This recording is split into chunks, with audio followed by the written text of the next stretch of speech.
on a more serious note, like this game, I want to see us sneak out like one game that we absolutely have no business doing so.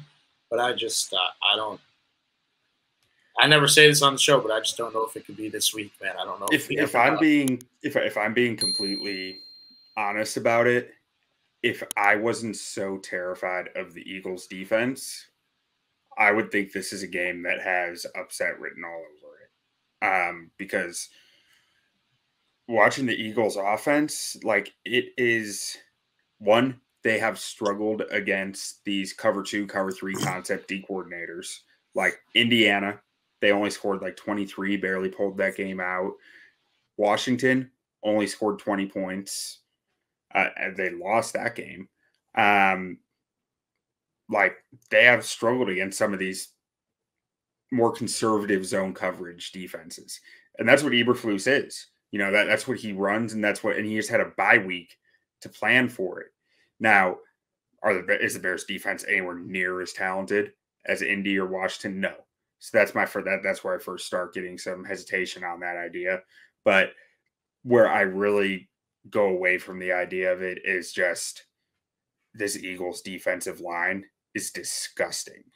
Like Fletcher Cox, Ndamukong Suh, Jordan Davis, Donkey Kong. Yeah, Donkey Kong. Brandon Graham, Hassan Reddick. Who else? Josh Sweat and Linval Joseph, and their main nose tackle, Hargrave. Two or three of those guys at their prime in their careers were like Pro Bowl level players. And then you also have to remember that even though he's not playing, they also have Robert Quinn in that room. So what a just like well-rounded, well represented group that they have in that. It's a 9-man deep rotation. If there's one thing Howie Roseman does well, it's make sure he wins the pits. Like offensive line, defensive line. No team does it better than the Eagles all around as far as making sure those areas are always stacked up with quality depth. See, and that's okay. So that's something too. So let's flip it over to the other side of the ball. Their offensive line is probably playing at the highest level in all of football. Yeah, so one of the top offensive lines. So it's going to be hard to get pressure. Yeah. And then too, Jalen Hurts ain't waiting for nobody. Time don't wait for nobody. Jalen Hurts is going to get up out of the pocket and get his little 6 yards and slide. It's actually interesting. Like when I was watching it, so their O-line is actually they are really good at pass blocking, but the team doesn't pass a whole lot.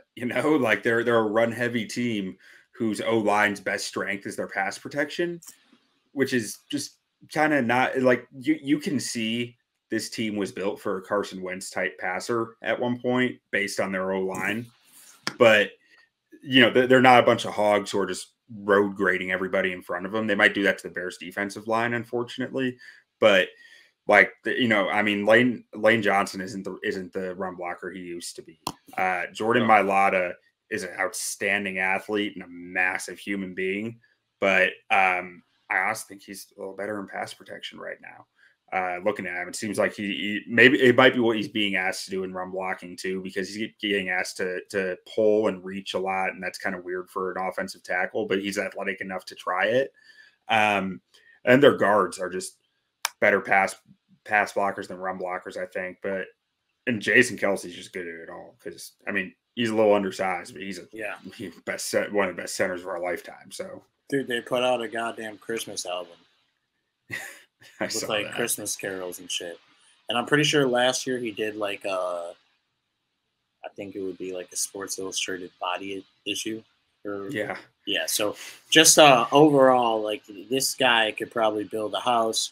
He could change the oil in your car. He could cook family dinner, and he could also block everyone on your D line. But they ask him to do a lot with, especially the QB runs, like. They'll run a few QB draws a game, which are usually pretty effective. But one of the interesting things with them that you don't, I feel like, I guess you don't see QB draws that often around the league, but you see the Eagles do them a fair amount. So this could just be me mainly seeing the Eagles doing them and say I don't see anyone else doing it. But they'll have Kelsey pulling around to the B gap on QB draws. So he's almost like he's going behind the guard in front of him, is kind of hidden for a second. and then comes popping out and just smashing the linebacker who's like in the hole trying to figure out what's happening this play. It's really cool design. They'll have the running back coming right behind Kelsey to clean up anybody else who might be behind him, and then Hurts just following the train. Who are the other guys in the backfield outside of Miles Sanders? Because I know they always keep a couple. So Boston Scott's never going to be there. He'll be there in 50 years, still getting 5 fantasy points a game. Yeah, no, just Brian Westbrook, but like not as good, and just like that profile that they have to keep on their roster. Yeah, like Darren Sproles too. Yeah, I love Boston Scott, man. He saved my fantasy season a few times. But who is the guy that they have right behind Sanders? Because Scott's their third string. Let me see. I got it up here. It Kenneth Gainwell. They drafted him last year. Oh yeah, Gainwell. He catches them good out of the backfield too. I liked him coming out in that draft. He's shifty. Yeah, man. It's just a team that, one of my favorite sayings, we say it on the show all the time, is we don't have the Jimmies and Joes. This is a game that it could be very evident quickly. The only game I could think of that's similar is the Cowboys game, because we really haven't gotten blown out that much this year. So if the Bears can keep Fields clean a decent amount, which is a massive challenge in itself with this defensive line that they're facing, but if they can, there's a lot to glean in this game from how Justin reads the defenses. Like, and this is if he's under pressure all game, throw it out the door. It's not even worth trying to analyze, because you're just analyzing trash film at that point. But if he is able to keep clean and going through reads, then the Eagles defense is one of the most diverse in the NFL as far as coverages on the back end. Like they run it Jonathan Gannon, their D coordinator, he's historically like a cover 3 guy, like background wise, but he runs this defense like he's a Vic Fangio disciple. Like a bunch of cover 4, a bunch of cover 6, mixed man in there. It's really hard to tell the difference between quarters and man coverage. And you start throwing cover 6 in there, it starts to get even more difficult when you're talking half field reads, like to the left eye of a zone beater, to the right eye of a man beater. Because you look right, you see man. You look left, you see zone. It can completely start throwing quarterbacks off. So that's something that I'm interested in watching this game, as long as Fields has a decent amount of opportunities clean. Cover 6 was my favorite growing up, because every time we ran it, you had to pull the play sheet out, because it was just that much. The coach was just like, look, that's what we're doing. Yeah. There's a lot of rules with it, man. And every team's rules are different too. That's the thing that, like, I think gets overlooked when you're talking about these coverages. Like, it's not like Madden. It's not like you're just pressing the button saying cover 6. Like, every team has their different set of zone rules within that play concept, of like, if this happens, you follow him. If this happens, he's following him. Like, it just, the rules are different for every team. Some of it might be minor, some of it might be major, but they're different. So it's not like, you bring in James Bradbury's here and you're just like, oh, you've played cover 6 before. You got it. There's different things that each guy has to learn. You're a cover 6 guy?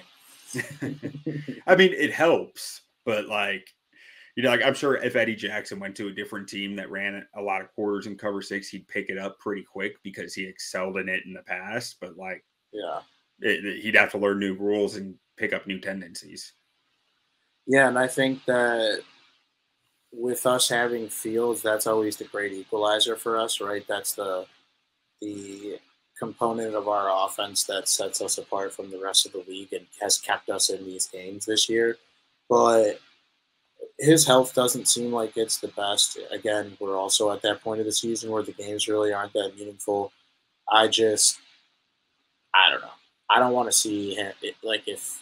If he gets out there on Sunday and he starts getting banged up, like, bring me Trevor Siemian, bring me Nathan Peterman, bring me literally Uncle Rico. I don't care.